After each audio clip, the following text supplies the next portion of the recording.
Greetings, dear friends. It all began over 100 years ago, in the quiet of a closed office, where men in expensive suits drafted a plan. They decided that the human mind is merely a mechanism, a machine that can be rewired. London, 1921. The Tavistock Institute. The official story was that they were helping soldiers recover from the horrors of World War I, treating what we now call PTSD. It was a beautiful facade, but behind closed doors, they made a discovery that changed everything. They realized that trauma doesn't just break a person, it makes them plastic and malleable. Instead of healing soldiers, they switched to studying how to break the psyche of the civilian population. For Tavistock, fear, grief, and confusion became tools, not emotions.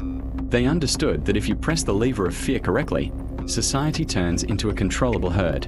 Fiery speeches and elections were no longer needed. It was enough to simply pull the lever. After World War II, Tavistock's methods infiltrated NATO, governments, and the education system. But they needed a man who could sell this to the masses. Enter Edward Bernays, the nephew of Sigmund Freud.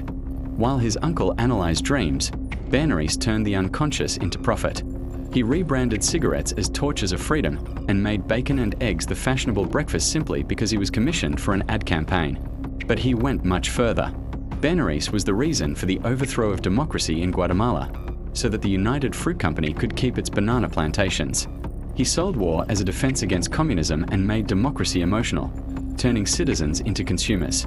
Years passed, and the CIA realized newspaper headlines are not news, they are the remote control for the country. Thus, Operation Mockingbird was born. These weren't rumors. CIA agents actually sat in the editors' chairs of America's largest publications. Over 400 journalists and anchors were on the intelligence payroll. People read texts written by intelligence agencies and believed them. But controlling information was only half the battle. They needed control over biology itself. Project MKUltra became a veritable laboratory of mad scientists. Electric shock, sensory deprivation, massive doses of LSD. The goal was singular: to erase the personality, to completely reset the human being. In Canada, Dr. Ewan Cameron conducted monstrous experiments he called psychic driving. Patients had their memories wiped so thoroughly they forgot their names and even basic toilet habits. When files leaked to the press in the 70s, society was horrified. People were told the experiments had stopped, but that was a lie. The methods simply became quieter.